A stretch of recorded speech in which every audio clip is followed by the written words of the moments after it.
Welcome to Stories from the Shadows, haunted tales from the golden age of ghost stories and supernatural horror fiction.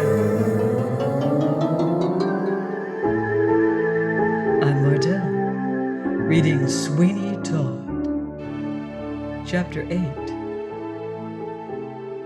Joanna Oakley would not allow Colonel Jeffery to accompany her all the way home, and he, appreciating the scruples of the young girl, did not press his attention upon her, but left her at the corner of 4th Street, after getting from her a half-promise that she would meet him again on that day week at the same hour in the Temple Gardens. "I ask this of you, Joanna Oakley," he said, "because I have resolved to make all the exertion in my power to discover what has become of Mr. Thornhill, in whose fate I am sure I have succeeded in interesting you, although you care so little for the string of pearls which he has in trust for you." "I do indeed care little for them," said Joanna, "so little that it may be said to amount to nothing." "But still they are yours, and you ought to have the option of disposing of them as you please. It is not well to despise such gifts of fortune, for if you can yourself do nothing with them, there are surely some others whom you may know upon whom they would bestow great happiness." "A string of pearls? Great happiness?" said Joanna inquiringly. "Your mind is so occupied by your grief that you quite forget such strings are of great value. I have seen those pearls, Joanna, and can assure you that they are in themselves a fortune." "I suppose," she said sadly, "it is too much for human nature to expect 2 blessings at once. I had the fond, warm heart that loved me, without the fortune that would have enabled us to live in comfort and affluence. And now, when that is perchance within my grasp, the heart, that was by far the more costly possession, and the richest jewel of them all, lies beneath the wave." They parted, and Joanna proceeded to her father's house. The next day Colonel Jeffery visited his friend the captain, and it was agreed that the colonel should take a bed at Lime Tree Lodge, the residence of the captain, and that in the morning they should both start for London, and, disguising themselves as respectable citizens, make some attempts, by talking about jewels and stones, to draw out the barber into a confession that he had something of the sort to dispose of, and moreover they fully intended to take away the dog, with the care of which Captain Rathbone charged himself. We may pass over the pleasant social evening which the colonel passed with the amiable family of the Rathbones, and, skipping likewise a conversation of some strange and confused dreams which Jeffery had during the night concerning his friend Thornhill, we will presume that both the colonel and the captain have breakfasted, and that they have proceeded to London, and are at the shop of a clothier in the neighborhood of the Strand, in order to procure coats, wigs, and hats that should disguise them for their visit to Sweeney Todd.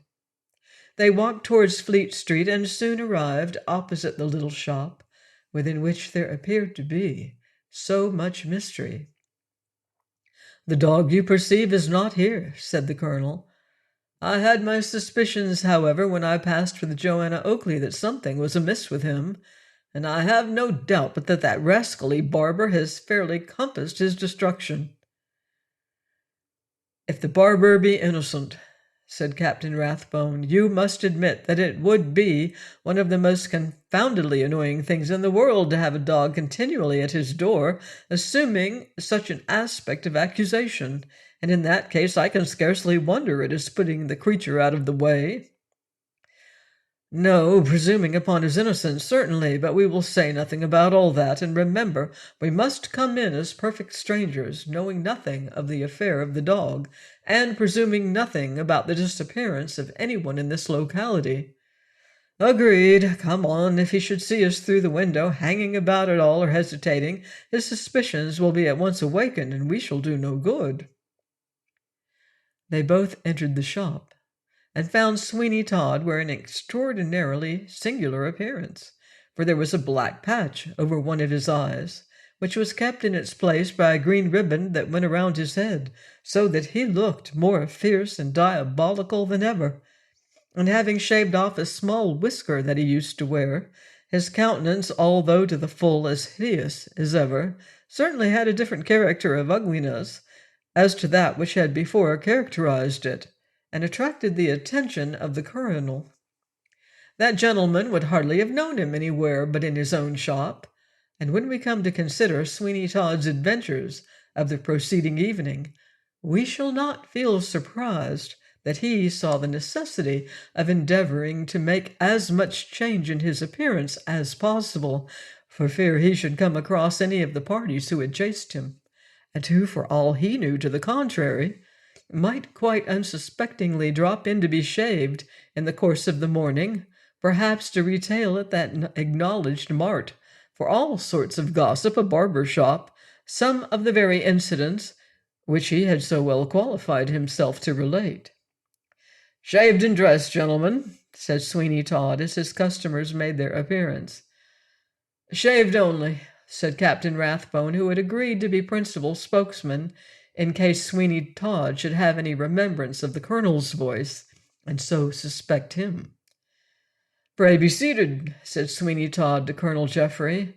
"I'll soon polish off your friend, sir, and then I'll begin upon you. Would you like to see a morning paper, sir? It's at your service. I was just looking myself, sir, at a most mysterious circumstance, if it's true. But you can't believe, sir, all they put in newspapers." Thank you, said the colonel. Captain Rathbone sat down to be shaved, for he had purposely omitted that operation at home in order that it should not appear a mere excuse to get into Sweeney Todd's shop.